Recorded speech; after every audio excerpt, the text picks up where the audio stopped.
हिंदी की तैयारी के लिए चैनल को सब्सक्राइब करें और नई वीडियोज़ की जानकारी भी आपको मिलती रहे, इसके लिए घंटी भी दबाएं। सतनाम कड़वा लगे मीठा लागे दाम, दुविधा में दोनों गए माया मिली ना राम। नमस्कार दोस्तों, मैं आदि गणेश आपका एक बार फिर से स्वागत करता हूं। प्रज्ञा प्रवाह की जो टेस्ट सीरीज चल रही है हमारी, उसके भाग 6 के अंदर आज हम अगले अध्याय की और अग्रसर होंगे, उसके प्रश्नों का संकलन करेंगे। महाकवि जयशंकर प्रसाद जो शिवपूजन सहाय का अध्याय इनके द्वारा कृत और किस प्रकार की विधा में, ये आगे हम प्रश्नों में देखेंगे। अच्छा लगे तो लाइक करें दोस्तों, लाइक करना कभी नहीं भूलें आप। कमेंट करने की इच्छा हो तो आप कमेंट करके अप्रिसिएट कर सकते हैं और ज़्यादा से ज़्यादा मित्रों को शेयर करेंगे ताकि सभी को इसका लाभ मिलेगा। चलिए शुरुआत करते हैं। शिवपूजन सहाय का जन्म की बात करें अगर हम, तो 9 अगस्त 1893 ईस्वी को इनका जन्म हुआ था। वे दिन वे लोग संस्मरणात्मक रेखा चित्र के रचयिता कौन है? वे दिन वे लोग संस्मरणात्मक रेखा चित्र, इसके रचयिता कौन है? शिवपूजन सहाय। राजघाट काशी में स्टेशन पर टिकट चेकर कौन था? इस अध्याय में आया है ये। तो वहाँ पर राजघाट काशी में स्टेशन पर टिकट चेकर थे पंडित बद्री द्विवेदी। कौन थे? पंडित बद्री द्विवेदी। जयशंकर प्रसाद जी का घर कहाँ पर था? तो गोवर्धन सराय के अंदर इनका घर था। शिवपूजन सहाय के कचहरी में नियुक्ति किस रूप में हुई थी? तो शिवपूजन सहाय की कचहरी में जो नियुक्ति हुई थी वो हिंदी नकल नवीस के रूप में हुई थी। किसकी कोशिशों से या किसके प्रयासों से कचहरी में शिवपूजन सहाय को नियुक्ति मिली थी? तो पंडित शिवप्रसाद द्विवेदी की कोशिशों से, उनके प्रयासों से इनको कचहरी में नौकरी मिली थी। शिवपूजन सहाय के बड़े साले क्या करते थे? तो इनके शिवपूजन सहाय के जो बड़े साले थे वो रेलवे के अंदर क्या थे? गार्ड थे। बड़े साले रेलवे में क्या थे? गार्ड थे।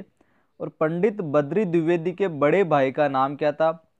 पंडित शिवप्रसाद द्विवेदी। इस तरीके से भी और पूछा जा सकता है कि बद्री द्विवेदी थे, उनके बड़े भाई का नाम क्या था? शिवप्रसाद द्विवेदी। शिवपूजन सहाय के साले के मित्र का नाम क्या था?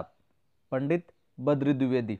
इसको ऐसे भी पूछा जा सकता है कि शिवपूजन सहाय के साले के मित्र का क्या नाम था? बद्री द्विवेदी।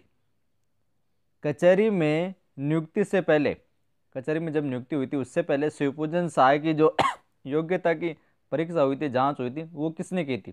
तो वो करने वाले थे बाबू गौरी शंकर प्रसाद वकील। कौन थे? बाबू गौरी शंकर प्रसाद वकील। शिवपूजन सहाय खुशखत होने के कारण किसके स्नेहभाजन व किसके कृपा पात्र बने हुए थे?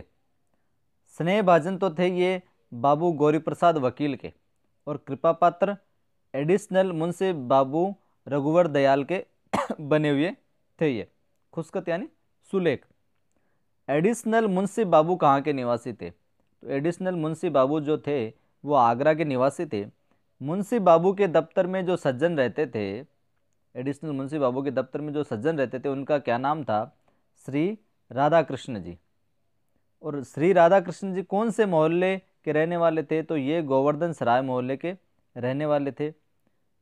इस तरीके से भी पूछा जा सकता है कि शिवपूजन सहाय के कौन सज्जन प्रेरक बने थे? तो सहाय के प्रेरक के रूप में बनने वाले सज्जन थे वो थे श्री राधा कृष्ण जी। शिवपूजन सहाय कहाँ रहते थे? अब खुद लेखक की बात आती है तो ये कहाँ पे रहते थे? तो ये पंडित शिवप्रसाद द्विवेदी मुंसरिम साहब के घर पर खजूरी मोहल्ले में रहते थे। खजूरी मोहल्ले में रहते थे। और किनके यहाँ? पंडित शिवप्रसाद द्विवेदी मुंसरिफ साहब के घर पर। पंडित अंबिका प्रसाद वैद्य कहाँ रहते थे तथा वे कहाँ के निवासी थे? तो खजूरी मोहल्ले में तो रहते थे, शिवप्रसाद मुंसरिम के घर पर ही रहते थे और मिर्ज़ापुर के निवासी थे। इसमें ज़्यादातर जो जितने रचनाकार हैं, लेखक हुए हैं, उनके जो स्थान है रहने का पता है वो पूछा गया तो ध्यान रखिएगा। इनमें संशय हो सकता है, कन्फ्यूज हो सकते हैं, दो एक बार और देख लीजिएगा इसे। शिवप्रसाद द्विवेदी मुंसरिफ साहब किसके दामाद थे? तो शिवप्रसाद द्विवेदी मुंसरिफ साहब है जो विश्वविख्यात ज्योतिषाचार्य पंडित सुधाकर द्विवेदी के गोतिया दामाद थे। सुधाकर द्विवेदी कौन से दामाद थे? गोतिया दामाद थे। अब देखो, कहीं मुंसरिम साहब भी लिखा हुआ आ सकता है, तो मुंसरिफ साहब कौन है? शिवप्रसाद द्विवेदी है, ये भी ध्यान रखिएगा आप। पंडित रूपनारायण पांडे कहाँ रहते थे? तो जयशंकर प्रसाद जी के घर पर रहते थे पंडित रूपनारायण पांडे जी। भारत धर्म महामंडल के मासिक पत्रिका जो थी इसकी निगमागम चंद्रिका, भारत धर्म महामंडल की मासिक पत्रिका कौन सी थी? निगमागम चंद्रिका। इसका संपादन किसने किया था? तो पंडित रूपनारायण पांडे ने इसका संपादन किया था।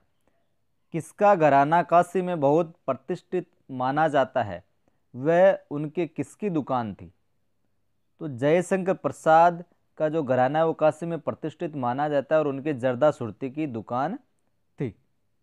प्रसाद के साहित्यिक गुरु कौन थे? तो महामहोपाध्याय देवी प्रसाद शुक्ल कवि चक्रवर्ती।